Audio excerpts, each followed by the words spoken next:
It's the Untitled Film Project Podcast, and we have a guest. We do have a guest because a local teacher here, elementary school teacher, has written a book for dogs. We are all dog people, animal people in general speaking terms. And when you say it's a book for dogs, I literally mean you read this book to your dog. And if you think I'm kidding and you're watching on YouTube, look at your screen now. There's proof. We have read it to our dog. We've read it to our friend's dog. We have author, well, actually teacher turned author, Diana Feliciano in with us. Diana, thank you so much for joining us here on the Untitled Film Project Podcast. Thank you so much for having me. This is a perfect idea for the animal lover and dog lover in your life. But also, I'm telling you, I promise you, I was not paid to say this. It's a riot. It's so great. It's well worth it. Well, and look at the success of all the Airbuds. that's right. Way to tie it in. Well done. Although I don't think dogs were the intended audience. But this is the gift that I think everybody's going to show everybody when they're visiting each other's houses for Christmas. Yes. You gotta see this. Because, okay, if you have a dog lover in your life, or if you animals even, you just love dogs, imagine them unwrapping this. See, this little cute little bag. It's here. got a day in the life of your dog. It's perfection in a board book is what it is. So, you sure you didn't receive a check? I'm positive. This is how much You're positive? Okay, that's enough. Get Okay, out. you just I'm muting you on the YouTube episode. No, you're for not. 20 go seconds. sit in Yes, the I corner. am. Go. That's what I thought. Yep. Yeah. Diana, so a lot of people decide that they, would like to be an author and make a book. But what just spurred you to make a book intended for reading to your dog? How does that happen? I know it's so random. Really, the idea just randomly came to me, and I just remember thinking this could work. Dogs can learn tricks. Dogs can, do lots of things. They can enjoy a book too, just like people can. And so, I just thought, well, if we put things that dogs like in the book, then that'll keep their engagement. And I got the idea, wrote a manuscript. It took me like 30 minutes. It was crazy. It was just one of those like supernatural things. It poured out of you. It literally poured out of me. It was like lightning struck. Yeah. Yes. Oh, that's so cool. Okay, so I'm jumping ahead here, but I have to ask this because I've been wondering this since we read this to Loretta, my basset hound. There's a scratch and sniff page. How did you get the dog food scent or whatever on the? How did that even?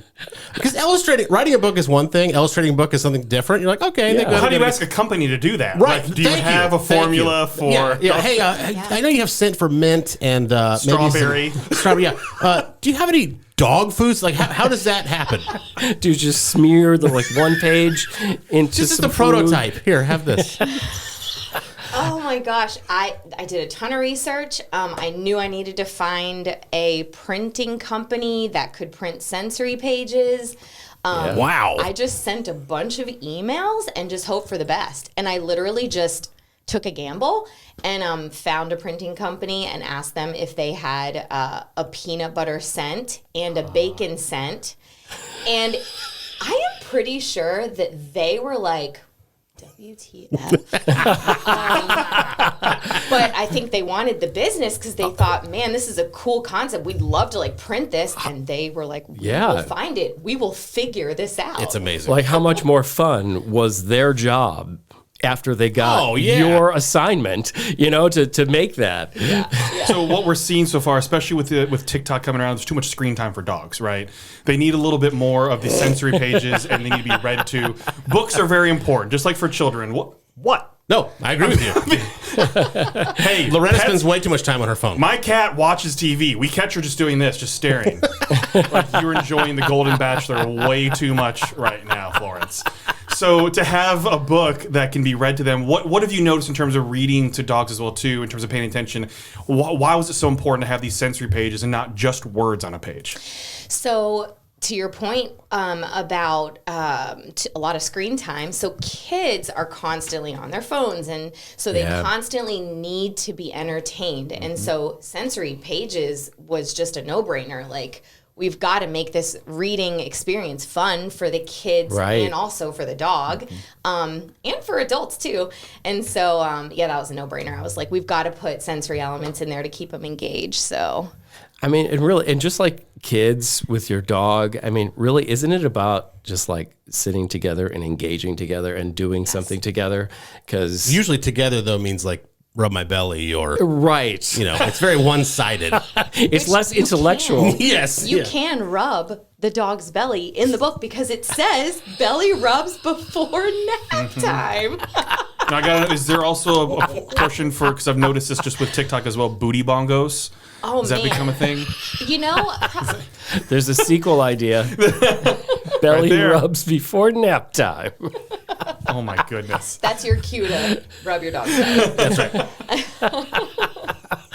Oh, that's so funny. So do you see a vision of sequel books or other versions? Because it seems like this is the type of thing that you could have so many variations on this, including different illustrations for different dogs or even other animals. There's so many ways you could take this, right? Yes, absolutely. I've already my creative is starting to come back to me, and so I'm already thinking about other books, and Cool. so yeah, I'm starting to kind of get that process going. awesome. So Will it stay with dogs? It does will. does this work will. with cats? I don't think it would work with the You cat. just open it up and it's a big ball of yarn. That's all it is. Hey. catnip. Catnip, that's true. That's much better. Give them drugs.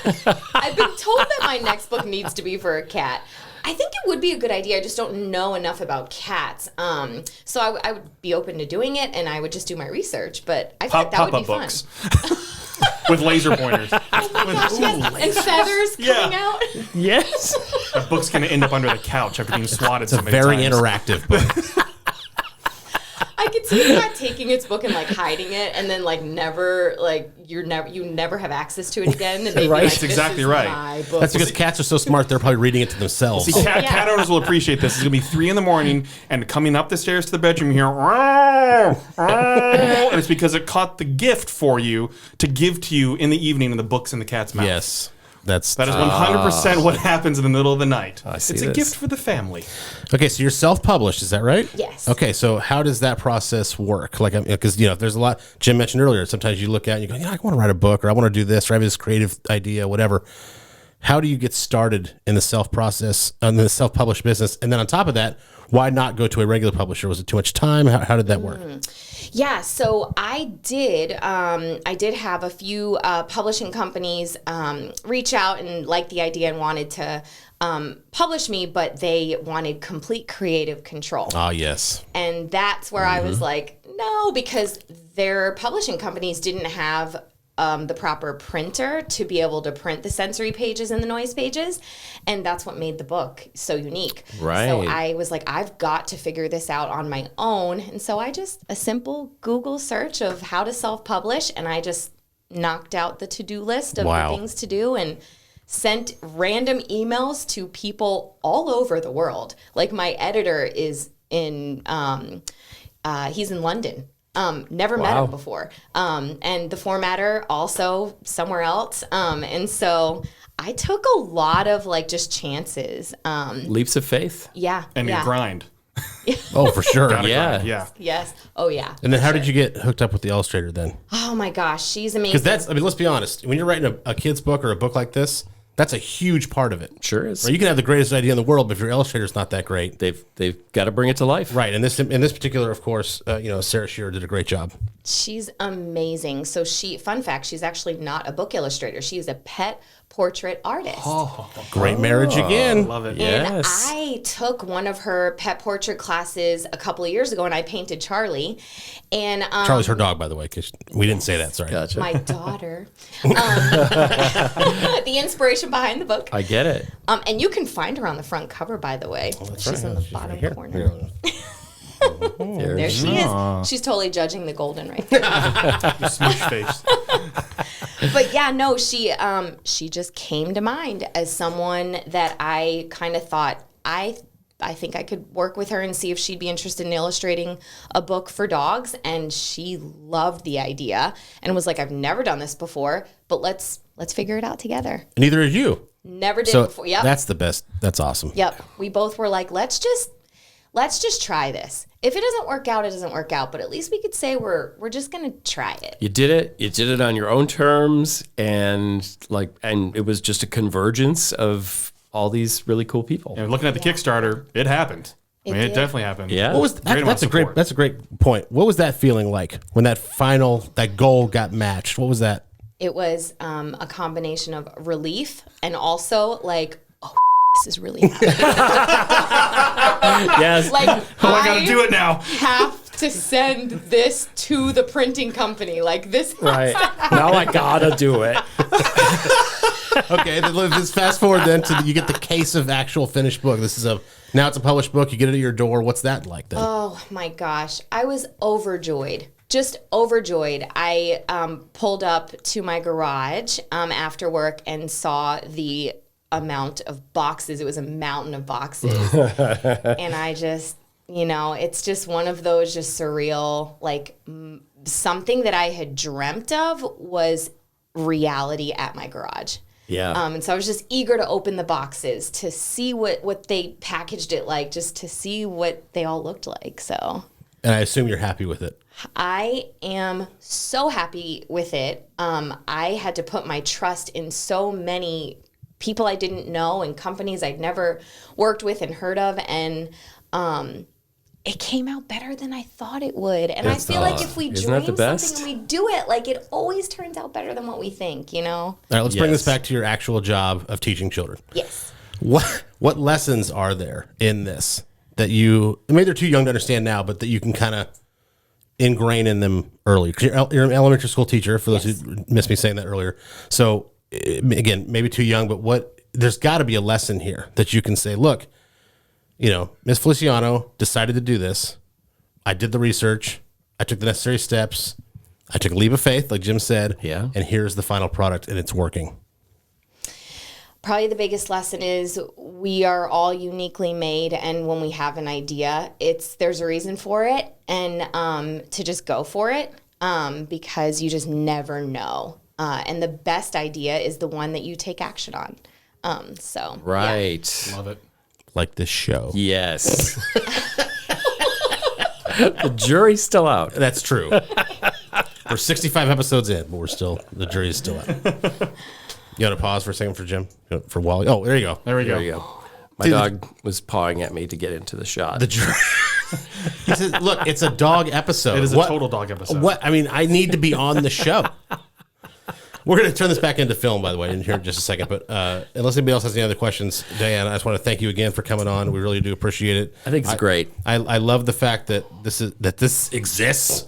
And as a dog lover, my family and I, we've fostered 7 Basset Hounds. We've owned 2.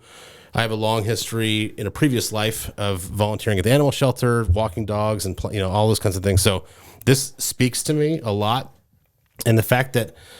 I got to be honest. So when my wife says, "Hey, Diane is writing a book for dogs," I'm like, "Oh, that's good." She goes, "No, like 4 dogs. Like you read it to your dog." And I was like, "That is the most ridiculous thing I've ever heard in my life," because I'm thinking of my Basset Hound, who's like, "Dude, just give me food. I don't care what you have to say." Yeah.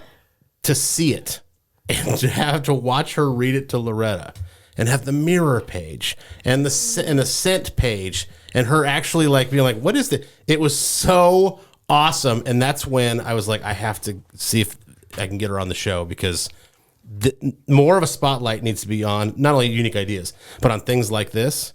And it spoke to me. So just congratulations on this. Is so awesome. Thank you. And make sure if you get the book, get video of you reading this to your dog. I was just going to say. And then tweet it to us, send it to us in an Instagram message, post it somewhere so we can see it, so we can share it, because we want to see you reading this book to your dog. And if you think that's ridiculous, again, if you're watching on YouTube, watch your screen right now. This is a book reading to Loretta. CharlieDiana.BigCartel.com. Is that correct, where they can get it? Yes. Okay. Thank you so much. Yep. And the name of the book is A Day in the Life of Your Dog.